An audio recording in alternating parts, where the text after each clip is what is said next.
सिलेक्टिविज्म नहीं है क्या? क्योंकि वो उन्नाव की बात कर रहे हैं, वो कठुआ की बात कर रहे हैं, वो अयोध्या की बात नहीं करते। अयोध्या की घटना घटी, उसके बाद कन्नौज की घटना घटी।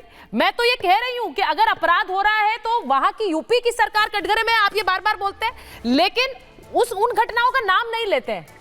क्या इस घटना के और अच्छा, एक बार बड़ी बयान बता रही हूँ, उसके बाद भाटी जी आपके पास आ रही हूँ। ममता बनर्जी ने तोड़फोड़ के लिए वाम और राम का नाम ले लिया है। अब आप ये देख लीजिए, ममता ने तोड़फोड़ के लिए राम शब्द का इस्तेमाल कर दिया है। अब ममता बनर्जी क्या कह रही हैं? तोड़फोड़ के पीछे वाम और राम। अब वाम कौन? वाम दल। राम कौन? बीजेपी। इस कांड को वाम और राम बता दिया भाई। इस कांड को सीपीआईएम और बीजेपी मिल के पर ये बड़ा बयान है। आप ये नहीं कह रहे हैं कि इस घटना के पीछे उपद्रवी कौन है। Bhati ji, I want you to react to this. भाई, ममता बनर्जी इसमें वाम और राम डाल देती है, उपद्रवी कौन है उनको भी आप पार्टियों में बांट के देख रहे हैं। घटना, ऐसी घटनाओं के पीछे, ये घटना भी दूसरी घटना है, दो पक्ष होते हैं। हाँ। एक तो अपराध नियंत्रण, अपराधियों को सजा। हाँ। दूसरे उस पर राजनीति। हाँ।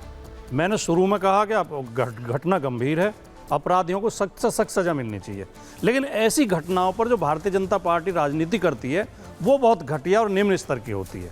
भारतीय जनता पार्टी के लोग जब बनारस हिंदू विश्वविद्यालय में रेप की घटना होती है, 2.5-3 महीने तक उन्हें बचाने में लगे रहते हैं और वो मध्य प्रदेश में बीजेपी का चुनाव प्रचार करते रहते हैं और तमाम मंत्रियों के साथ, मुख्यमंत्री के साथ उनके फोटो आते हैं, वो भारतीय जनता पार्टी के कार्यकर्ता होते हैं। तब कोई चर्चा नहीं होती, तब ना उनके घरों पर बुलडोजर जाते हैं, ना उनके खिलाफ कोई कार्रवाई होती है। इसी तरह अब जो अभी देखिए आप, 2 रेपिस्टों को बार बार पैरोल दी जा रही है, अभी निकल के आए इसी सप्ताह में, जो सजा याफ्ता हैं, जो सिद्ध हो चुके हैं, सिद्ध अपराधी हैं कोर्ट में। गुजरात में आपने देखा, बलात्कारियों को, हत्यारों को बाहर निकाला गया, उनके तिलक किए गए, उन्हें मिठाई खिलाई गई, उनके पैर छुए गए। ये भारतीय सोच को दर्शाता है। तो हम ये कह रहे हैं, घटना पर गंभीरता से काम करें। हाँ। हम सबको मिलकर इसमें करना चाहिए और पूरे देश में ऐसी घटनाएं बहुत ज्यादा हो रही हैं। इससे कहीं हमारे समाज की बीमारी का भी पता चलता है। पर ये बड़ा बयान है, में एक बीमारी घर कर गई है। ये जो बयान उन्होंने दिया है, वाम और राम, मैं उस पर वापस आते जल्दी से रिएक्ट करिए। हाँ। मतलब ये एक समाजवादी नेता है। मुझे हैरत है कि जिस ढंग से आज माफियाओं और दादाओं ने उन डॉक्टरों पर हमला किया है और हाफ पैंट वो पहने हुए वो आकर के हमला किया, उसको रिनोवेट करने की कोशिश हो रही। इस प्रकार का तो कहीं अभी भारत में उसकी निंदा की। निंदा का विषय है कि आप एक राज्य में जघन्य घटना का विरोध कर रहे हैं, इसको सहन नहीं किया जाएगा। सरेआम मारा जा रहा है, उसको कोई सुरक्षा नहीं है विरोध करने वाले की। इस घटना की तुलना आप किसी घटना से कैसे कर सकते हो?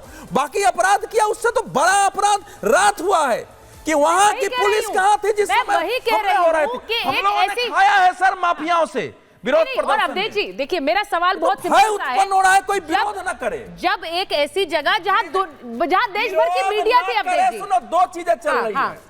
पत्रकारों के ट्विटर हैंडल पर पुलिस का आ रहा है लगातार जवाब, और दूसरा कि आप लोग ट्विटर पर आ रहे हैं। दूसरा यह है कि कोई विरोध ना करे, इतने तेजी से हमला करो और मारो पीटो। ये तो भयावह है कि अपराध हुआ तो हुआ, विरोध करने वाले कौन? आप, क्योंकि कोलकाता पुलिस कह रही है कि अगर आप भ्रम फैला रहे हैं, आप झूठ बोल रहे हैं, आपने क्राइम साइट को लेकर गलत बोला है, आपके ऊपर कार्रवाई होगी। वो सीधे सीधे ये कह रही है। अब मुझे ये बता दीजिए डीजीपी सर, आपसे ले रही हूँ एक बार रिएक्शन जल्दी से, उसके बाद वाम राम पर वापस आऊंगी। जरा बताइए डीजीपी सर, पुलिस कह रही है आप भ्रम फैला रहे हैं, हम कार्रवाई करेंगे, लेकिन पहले तो कार्रवाई उन पर करिए ना जो रात को आकर उपद्रव मचा रहे हैं वहां पर। सुचरिता जी, कोलकाता पुलिस अपने हिफाजत कर ले पहले, क्योंकि उन्होंने क्राइम सीन को तब भी सेफगार्ड नहीं किया।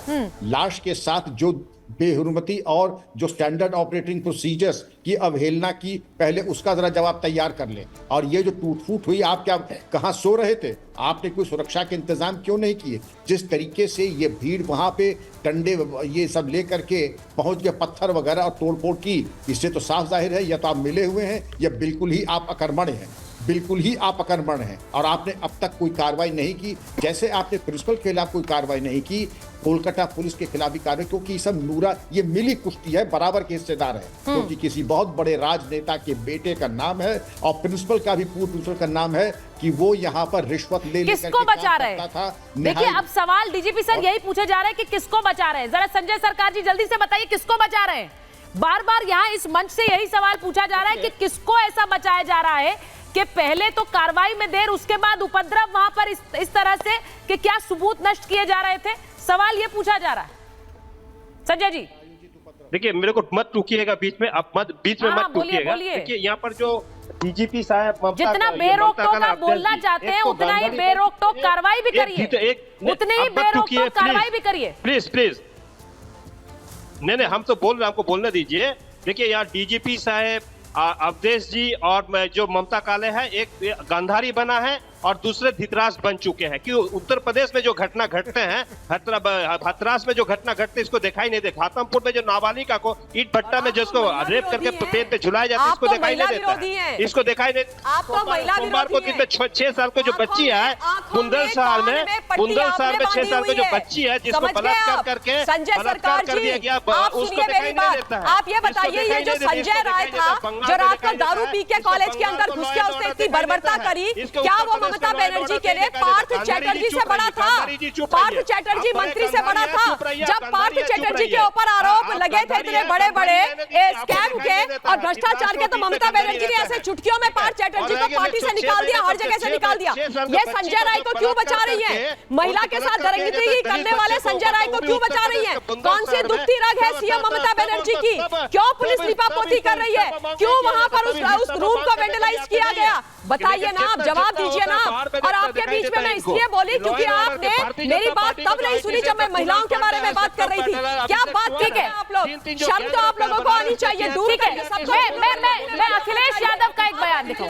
महिलाओं को सुरक्षित नहीं रख पा रहे और आप कहते हैं कि आप वहां पर शासन करेंगे। ठीक है, ममता बनर्जी को ममता जी, पत्र देना चाहिए, ममता जी, राष्ट्रपति शासन वहां पर लगना चाहिए। देखिए, as a woman I am saying this. देखिए क्या जिस तरह के बयान दिए जा रहे हैं उन बयानों से भी दिक्कत होनी चाहिए। मैं अखिलेश यादव का एक बयान दिखाना चाहती हूं, उस पर जरा मैं चाहूंगी भाटी जी आप रिएक्ट करें और यहां पर आरपी जी भी। लेकिन आरपी जी वो बयान दिखाऊं उससे पहले जरा ये वाम और राम वाले बयान पर अपनी बात रख दीजिए, क्योंकि ममता बनर्जी कैटेगोरिकली कह रही हैं कि हिंसा फैलाने वाले, उपद्रव करने वाले वाम और राम के लोग हैं।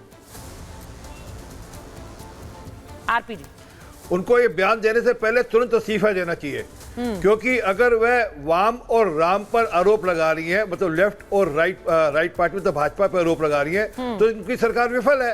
क्योंकि अगर उनका जो इंटेलिजेंस नेटवर्क है, जो इंटेलिजेंस जो वहाँ पे सिस्टम है, और वो ये असेस ही नहीं कर पाया कि वहाँ पर हमला होगा या इस प्रकार, मैं इनकी बात मानकर भी चलूँ वाम और राम ने किया होगा, तो फिर ये क्या कर रही हैं? ये तो सो रही है। इसका मतलब ये होम मिनिस्टर है राज्य की। सर में सच ये है कि टीएमसी के कार्यकर्ताओं ने सोची समझी चाल के अंतर्गत सरकार के देशानुसार ये हमला किया, ताकि वहाँ पर जो प्रूफ है, जो सबूत है और जो वहाँ पर एविडेंसेस है, उनको किस प्रकार से नष्ट किया जाए। और अगर मेरा चैलेंज स्वीकार करें, आप एक कार्यकर्ता भाजपा का पकड़ कर दिखाइए ना सारे मामले में, आप उन लोगों को पकड़ेंगे ही नहीं जिन लोगों ने हमला किया।